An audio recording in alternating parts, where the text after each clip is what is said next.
So who's to say that you can't be a well-read fitness junkie? Better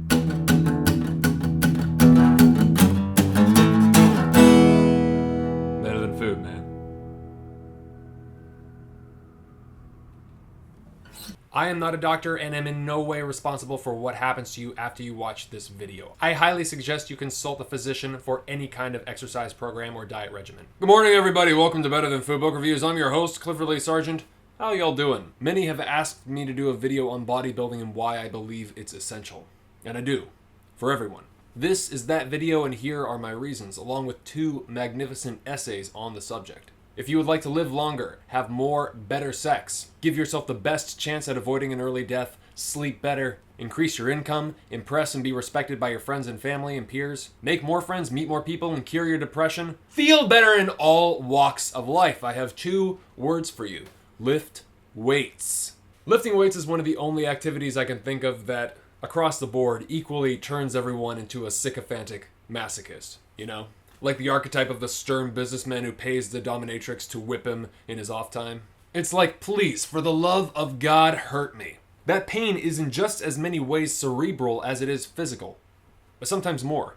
And in just as many ways also not only a kind of pleasure, but something grander. Affirmation, relaxation, validation, pure being, right? Affirmation in the sense of progress, recognizable progress. Relaxation in the sense of changing your physical state in order to reduce stress or anxiety. In this case, working your body really fucking hard so that everything else that isn't actually important just falls away. Because you're trying to lift a giant piece of iron for the 4th, 5th, or 20th time and you're not even sure you can do it. And all you can do is pull a Samuel Beckett and do an I can't go on, I'll go on. Validation in the objective sense of an accomplishment, and pure being in that Heideggerian sense where you're not thinking, you are just doing. You are just picking up the heavy shit and putting it back down again until you can't.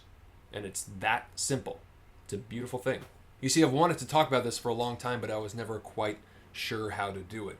So today, I have 2 different essays by 2 very different yet very similar individuals. Excluding Yukio Mishima's Sun and Steel, which is like the Don Quixote of bodybuilding essays, these are the 2 best I've come across. First, I'll talk about them, and afterwards, I'll talk about my own thoughts on the subject. So why get in amazing shape? Why? The answer is because it literally makes everything better. Everything. Fucking everything. It's like, why breathe air? Going back to Mishima, why did Yukio Mishima start working out in his 30s, you know? He was a successful author at like 21, 22. He was already like huge in Japan. Big in Japan. Because he realized after his 20s that words are not enough. Words come from this perpetual insufficiency, and action does speak louder. And nothing speaks louder than strength except pain, from which strength is born. Henry Rollins, the lead singer of the massively influential punk band Black Flag, turned thought icon and writer, known for his no bullshit, high energy spoken word, knew this very well. In The Iron, which was originally published in, I think, Details magazine, he describes being given this gift of wisdom as a kind of Spartan challenge by this tough teacher at his school named Mr. Pepperman. When I was young, I had no sense of myself. All I was a product of all the fear and humiliation I suffered. I fought with some strange fury. The other boys thought I was crazy. I hated myself all the time. Monday came and I was called into Mr. P's office after school. He said that he was going to show me how to work out. He was going to put me on a program and start hitting me in the solar plexus in the hallway when I wasn't looking. When I could take the punch, we would know that we were getting somewhere. At no time was I to look at myself in the mirror, or tell anyone at school what I was doing. In the gym, he showed me 10 basic exercises. I paid more attention than I ever did in any of my classes. I didn't want to blow it. I went home that night and started right in. So then he goes and he gets a set of weights and he starts working away. And that was the beginning for Henry Rollins. And after a few months of this teacher surprising him in the hallway and punching him in the chest, his books going everywhere, eventually the guy punches him and he just laughs. And he says, now you can take off your shirt. And he does, and he sees, what he describes as a body, right? And he talks about the iron. I used to think that it was my adversary, that I was trying to lift that which does not want to be lifted. I was wrong. He talks a lot about perspective. He talks about getting the proper point of view in regards to working out. I was wrong. When the iron doesn't want to come off the mat, it's the kindest thing it can do for you. If it flew up and went through the ceiling, it wouldn't teach you anything. That's the way the iron talks to you. It tells you that the material you work with is that which you will come to resemble. That which you work against will always work against you. We're so often confronted with these situations that feel so dire and so important. And we think we'll never be able to stop thinking about them in the stress-filled, anxious manner that we do, right? It's impossible not to think about it. Our mind screams, I've got to solve this now! I have to solve this now, and if I don't know what I'm going to do. I'm going to fucking kill myself. I don't know. Sound familiar? And then you pick up something heavy. And then all of a sudden your mind is like, oh, heavy thing that could crush my windpipe if I don't pick it up again. I better focus on that. And then something miraculous occurs. You do focus on it. And you forget whatever was bothering you.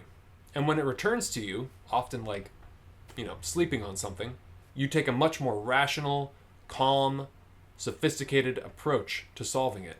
There's a seeming natural antagonism between the intellectual and the physical, right? And often, as was the case for myself, certainly, you sacrifice one for the other in order to define yourself and build this foundation of identity, even if it's a self-destructive one. Kathy Acker's The Language of the Body may be the single greatest reconciliation between intellectual pursuits and physical pursuits.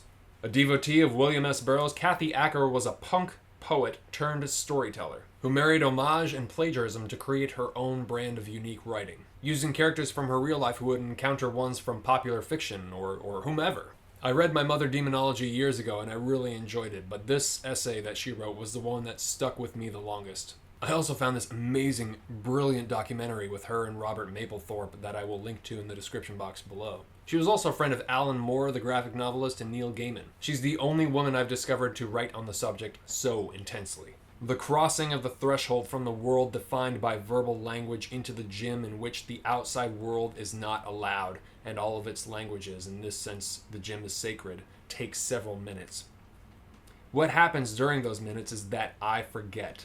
Masses of swirling thought, verbalized insofar as I'm conscious of them, disappear as mind or thought begins to focus. Bodybuilding can be seen to be about nothing but failure. Whatever way I chose, I always wanted to work my muscular group, until it can no longer move.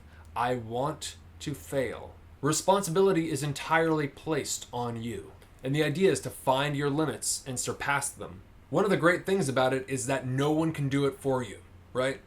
You can't fake this. You can't fake this. Intensity times movement of maximum weight equals muscular destruction, muscular growth. Is the equation between destruction and growth also a formula for art? Now she's starting to sound like Mishima. Bodybuilding is about failure because bodybuilding, body growth, and shaping occurs in the face of the material, of the body's inexorable movement towards its final failure, toward death. Unfortunately, Kathy Acker got breast cancer at the age of 50 in 1997, and her journey ended while she was seeking treatment in Mexico. She passed away in room 101, and Alan Moore said there's nothing that woman couldn't turn into a literary reference. The human body is designed to take action. It is designed to struggle and overcome. It grows stronger when put through stress. In an era where the required amount of physical stress is so minimal, where food is so plentiful that the greatest challenge is to not eat it, while thousands of people are sitting behind a computer or driving, this is essential. There's no excuse for being out of shape. And if you are, as I definitely was, and still am in many ways in my own opinion, this is my warning to you. Take responsibility today or suffer the consequences, which are just as mental as they are physical. In fact, you're probably already feeling them. I'm certainly not there yet. Far from it. But I am on the path. Join me! Strive to want to fuck who you see in the mirror. Sure, it's narcissistic, but not really. I mean, make the people who call you a narcissist take their shirt off. Think they're gonna look good? Fuck no. Can you even imagine one shredded dude walking up to another shredded dude, doing curls, looking at himself in the mirror, and going, "Not cool, bro. Don't be such a narcissist. Put your shirt back on. Get a bigger tank top." I'm just saying go focus on yourself in the gym and be Gandhi the rest of the time. What I'm trying to say is don't be afraid to impress and surpass yourself. And for now, focus on just that. Impressing yourself, not others. That comes later. In all seriousness, don't do it for aesthetics or idealism. That leads to bad territory. Do it for strength and quality of life. I have to remind myself that every day, because a lot of us, like myself, are susceptible to impatient idealism. And take it from me, that can really bite you in the ass. Nobody ever gets there. This is good enough. Like, no more progression. I'm not going to try for anything else. Like, I'm fit. Like, I'm the physical ideal. Nobody ever gets there. It doesn't, right? Even if you are, it's kind of like a drug. You always need more. And if you set your high goals and achieve them, sometimes it can be really depressing. On the flip side, everything else is fucking gravy, so don't let that be an excuse for not starting. And while you're doing so, be careful not to become a judgmental, solipsistic piece of shit. It's kind of like quitting smoking or drinking, right? You have to try and convince to yourself that you're vastly superior to those who are partaking in those activities. Obviously, that's not true, so be careful. Just because you shop at Whole Foods doesn't make you God's gift to mankind. Besides, the $5 antibiotic-ridden Costco rotisserie chicken is vastly superior to the one that costs twice as much at Whole Foods, organic or not. But this might all be new to you, and there's a lot of maps for this territory, so to speak. I mean, there's a lot of people trying to sell you shit. The fitness industry is really shady, dude. Really shady. So where do you start? Well, this is just my advice. Number 1, stop drinking and smoking. Just stop. Yes, drinking too. Just cut it out. It's going to make the whole process way easier. Especially if it scares you. Especially if it scares you. And I'll tell you this, if you lose friends because of it, they weren't real friends. You need people who will support you, just like I need people who will support me. Find a girl or a boy, or better yet, a man or a woman, who supports your goals and helps you become stronger. Get a mentor, then become one. Abandon or commit to limiting time with everyone who has a shitty influence. You can pick the booze back up later, but for right now, ditch it. Second thing, food. Get a scale. Track it. All of it. Know how many calories and protein there is in a 4-ounce chicken breast, compared to 4 ounces of 80% lean ground beef. Know how many calories are in 1 egg, 1 cup of Greek yogurt, a banana. Determine how your body reacts to carbohydrates, simple and complex. My girlfriend seems to need them in order to maintain sanity in the morning. She runs hot. She burns through everything. Me, on the other hand, I eat a piece of pizza and I resemble a manatee within a matter of minutes. Don't eat for 16 hours, then don't eat for 24, and then 36. Drink a bunch of water and black coffee while fasting. See how it goes. I like cold brew. When it hits my stomach in the morning, I can solidly function very productively for 6 or 7 hours before I need something to eat. Take the advantage of novelty and challenge in the beginning. It's awesome to discover that you can do all this shit that you didn't think you could. I love intermittent fasting and all the things associated with it, and we haven't even gotten into the science of growth hormones or supplements, hot and cold theory. Anybody else a big fan of Wim Hof? Cold showers, man. It'll change your life. Try a ketogenic diet with carb refeeds every 3 or 4 days. See how that works. But please, under no circumstances should you try a low-fat diet. Please. I say go vegan before you do that. The results are bad news, man. Yeah, it's gonna suck. Or it might be amazing. You might start doing and achieving things you didn't think possible, right? That's cool. But be careful when restricting eating after 24 hours. There's substantial evidence that it can lead to a habit of binge eating. For some people, especially if you drink, trust me, it's crazy. Part of your brain overrides your prefrontal cortex, and you start eating like a dog that thinks it's gonna die. Again, different for everyone, but you've been warned. And I can't speak for women. I can only speak for men, obviously, because, that's my experience. The genders are extremely different when it comes to building muscle and losing fat. The hormonal differences alone, the water weight and everything, oh my God. Listen to Lyle McDonald talk about it. It's just crazy. So how does fat loss work? Simple. Find your maintenance calories, which means your current weight, multiply that by about 15 or 16. Those are about your maintenance calories. That's what you're going to coast at. That's what you need to stay the exact same weight. Boom, you have your maintenance. Okay, you want to build muscle? Add 500 on top of that. You want to lose fat? Okay, cool. Subtract 500 from that. See how you feel. See if the scale goes down. Don't trust the scale all the time. Weigh first thing in the morning. You'll figure it out. How many days should you work out? Well, if you're a beginner, 3. Not sure where to start? Educate yourself. Everybody's different. Everybody's body reacts differently. Listen to Joe Rogan's podcast and check out Tim Ferriss, Dr. Rhonda Patrick, Martin Berkhan, Radu Antoniu, Brad Pilon, Mario Tomic, Lyle McDonald, or Kinobody, or Elliot Hulse, or the Hodgetwins for humor, of course. And no, low-calorie diets are not good. Or faster. Don't do them. Just stay away. You're going to yo-yo back and forth. If you get on that, you'll fuck all your shit up and it'll take you forever. Just eat food. Just track it, okay? Don't eat like 500 calories a day and expect to like lose a bunch of weight. Oh, God. If you go below a certain point, you'll get all kinds of fucked up. All kinds. Whatever program you're doing, every like 2 months, you gotta like change the exercises, shock up your body, because it adapts. Your body's amazing. Like with caloric intake and with output, with energy output, it's not linear, and fat loss is not linear, and neither is muscle growth. So your body is a very, very, very, very sophisticated, smart machine. It does not want you to die. If weight loss was linear, we'd all die very quick. I mean, like, you would just like, boom, I cut 500 calories and I continue losing weight until I'm dead. I mean, thank God it's not like that. Your metabolism, like your metabolic rate slows down and all this other shit. So it all depends. It also depends on your hormones. It also depends on how your body handles everything and all these different macronutrients. And so there's a lot of information on this stuff, but it's very interesting. So get started. Get to it. Just know that no matter what, you need to do this. You need to start on this project, i.e. yourself, if you want to maintain any semblance of a decent quality of life. If you're depressed, all the more important. Back to Henry. The iron is the best antidepressant I have ever found. There is no better way to fight weakness than with strength. Once the mind and body have been awakened to their true potential, it's impossible to turn back. The iron never lies to you.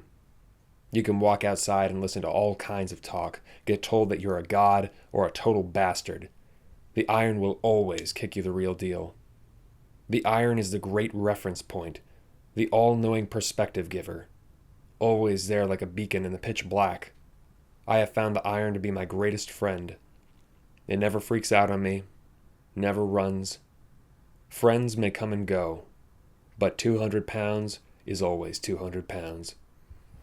So that's all I've got for you guys today. I hope you enjoyed, hope you get in the gym, and if you decide to come along with me on this journey, get in touch, please, and let me know what worked for you. Also, for all you beginners, give yourself time, man. Give yourself time to achieve your goals. I mean, at least a year, depending on where you're at. I mean, this is for the rest of your life, right? This is not like, oh, I'm just going to get in shape so I can look good next summer. This is like, I'm going to take responsibility for my body for the rest of my life. That's what this is. Nothing short. Okay? Cool. Maybe 5 or 10 years. Maybe 5 times that. It doesn't matter. It's the process, right? It's the process. It's your life. It's not the end result. It's not the goal, right? It's like the journey towards death. It's like when you're dying on the deathbed, it's like not everything doesn't suddenly make sense. Everything doesn't suddenly make sense when you're dying. Trust me. It doesn't. Right? It's the whole process. You take care of this. It's played out in time. It's not any one instant. So, does that mean that it's not worth it? No, not for a second. It's all worth it. Always. You're going to die whether you commit to it or not. It's just the quality of your journey towards death is really what we're talking about. It's a beautiful thing. It can be a beautiful thing, right? It's very simple, but choice is yours, man. You always have the choice. I want to emphasize that. Nobody's forcing you to do jack shit.